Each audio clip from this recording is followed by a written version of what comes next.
Today we're going to talk about testing the gifts. We're going to do it in Bible study form, where I'm not going to tell you what to believe. We're just going to read the Bible and let it speak to you. If you would, pause the video and have prayer and ask the Spirit to guide you. Here we go. Why do we need to test all spiritual manifestations? 1 John 4:1. Beloved, believe not every spirit, but try the spirits whether they are of God, because many false prophets are gone out into the world. Why do we need to test all spiritual manifestations? Yes, because many false prophets are gone out into the world. What will the Lord say to many who have prophesied? Matthew 7:22. Many will say to me in that day, Lord, Lord, have we not prophesied in thy name, and in thy name have cast out devils, and in thy name done many wonderful works? And then I will profess unto them, I never knew you. Depart from me, ye that work iniquity. So what will the Lord say to many who have prophesied? I never knew you. Depart from me, ye that work iniquity. What did he say would arise in the last days? Matthew 24:24. For there shall arise false Christs and false prophets, and shall show great signs and wonders, insomuch that, if it were possible, they shall deceive the very elect. What did he say would arise in the last days? Yes, false Christs and false prophets. What four things did Paul tell us we should do? 1 Thessalonians 5:19-21. Quench not the spirit, despise not prophesyings, prove all things, hold fast that which is good.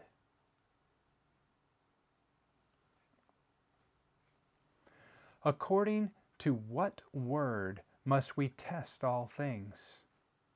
Isaiah 8:20. To the law and to the testimony. If they speak not according to this word, it is because there is no light in them. According to what word must we test all things? The first and most important test of a prophet is that his message is in harmony with the law of God and the testimony of earlier prophets. Yes, the answer is to the law and to the testimony. How does a false prophet's appearance deceive people? Matthew 7:15. Beware of false prophets, which come to you in sheep's clothing, but inwardly they are ravening wolves. How does a false prophet's appearance deceive people? They come to you in sheep's clothing, but inwardly they are ravening wolves.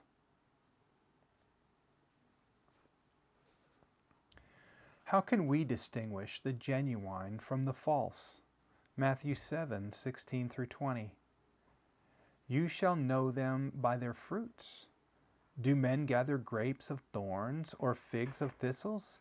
Even so, every good tree bringeth forth good fruit, but a corrupt tree bringeth forth evil fruit. A good tree cannot bring forth evil fruit, neither can a corrupt tree bring forth good fruit. Every tree that bringeth not forth good fruit is hewn down and cast into the fire. Wherefore, by their fruits ye shall know them. Yes, you shall know them by their fruits.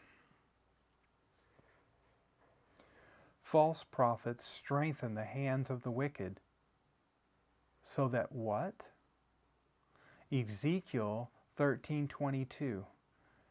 Because with lies you have made the heart of the righteous sad, whom I have not made sad, and strengthened the hands of the wicked, that he should not return from his wicked way by promising him life. False prophets strengthen the hands of the wicked, so that what?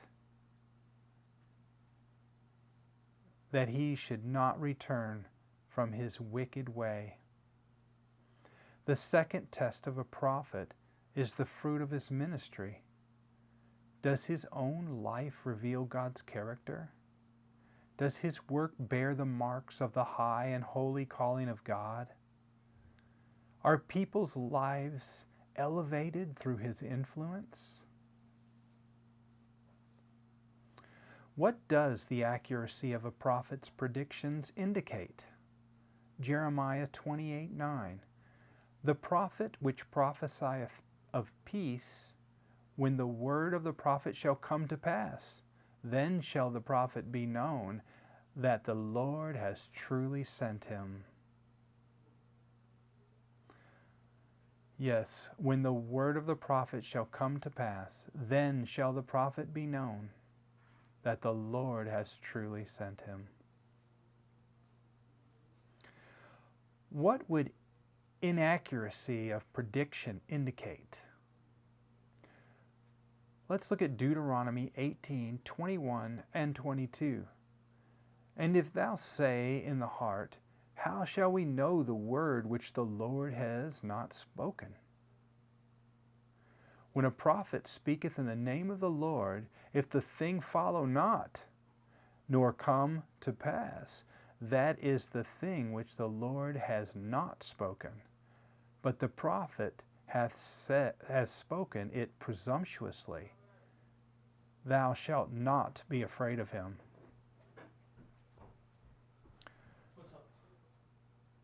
What would inaccuracy of prediction indicate? If the thing follow or not, nor come to pass, that is the thing which the Lord has not spoken.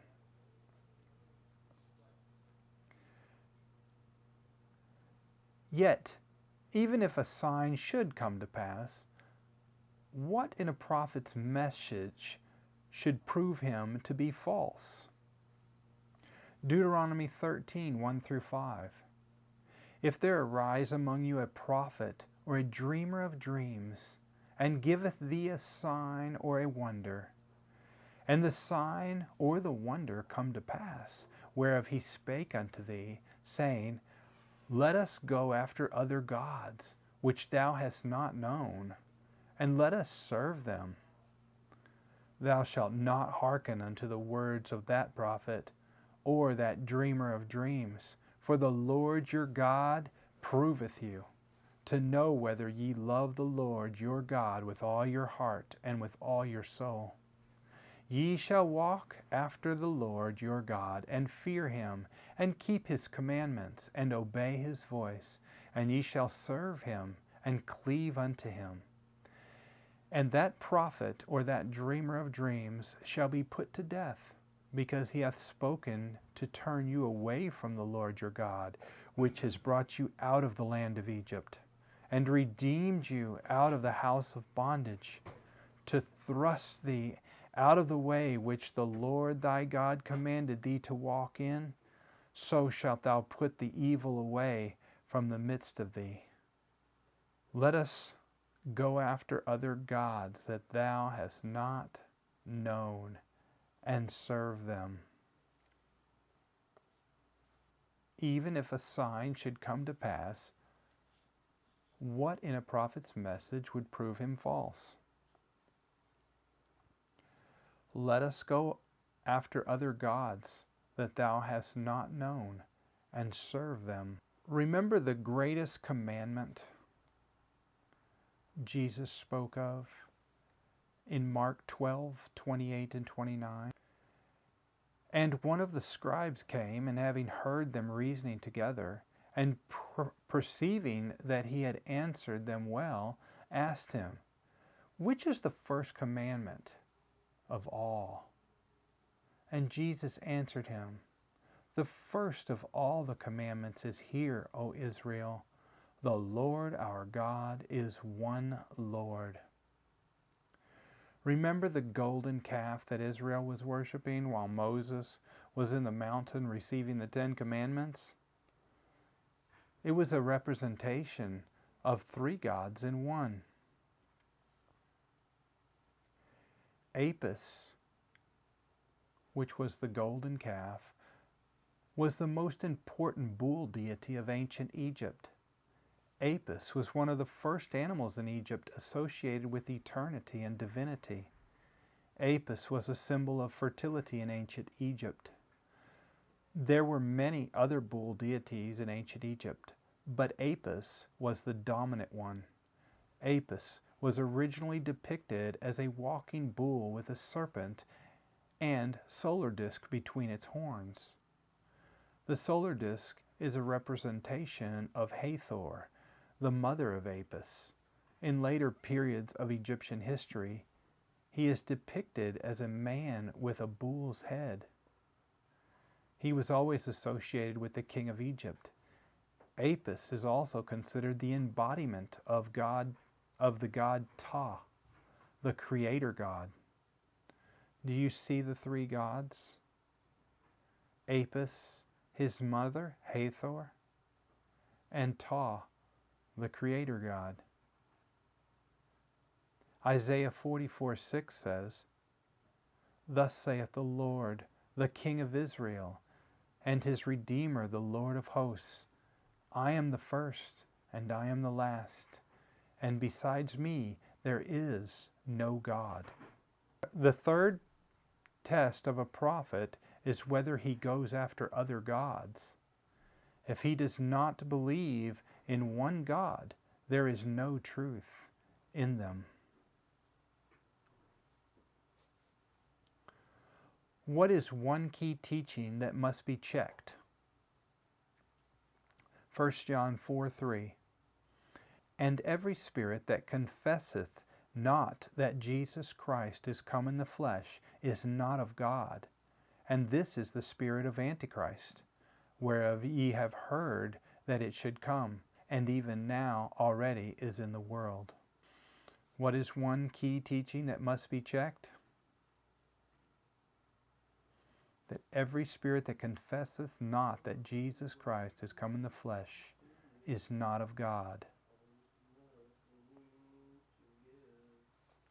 What 2 physical effects did Daniel report from his vision?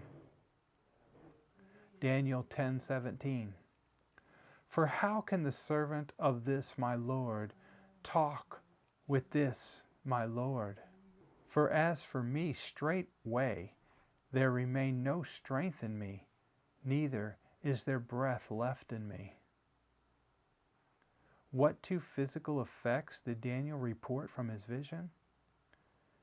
"There remained no strength in me, neither is there breath left in me." When the prophet Balaam heard the words of God and saw the vision of the Almighty, how was his physical condition described? Numbers 24:4.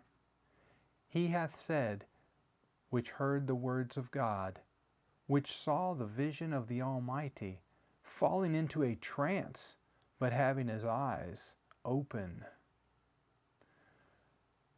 Although never a conclusive test of divine inspiration, supernatural phenomena accompanying a vision do lend credibility to a prophet's message. But because Satan can counterfeit such signs, we cannot base our confidence in a prophet solely upon physical manifestations. Physical signs are not always present when a prophet receives a revelation. God has often spoken to his prophets in dreams while they were sleeping. We have many members in one body, And in what respect are all members of the body different? Romans 12:4. For as we have many members in one body, and all members have not the same office. All members have not the same office. What does each member have differently? Romans 12:6. Having then gifts differing according to the grace that is given to us, whether prophecy, let us prophesy according to the proportion of faith. Having then gifts differing according to the grace that is given to us. Please also read 1 Corinthians chapter 12, especially verses 4 through 11, 14 through 19, and 28 through 30. The Bible does not say that a true believer has to have any particular gift. Neither does it say that the believer may choose his gift. The Holy Spirit gives different gifts to different people, dividing them severally as He will. Among the signs Jesus said would follow them that believe, they would speak with what? Mark 16:17. And these signs shall follow them that believe. In my name shall they cast out devils. They shall speak with new tongues. What would follow them that believe? They would speak with what? New tongues. The word tongue means language. On the day of Pentecost, how did each foreign visitor hear the apostles speak? Acts 2:6.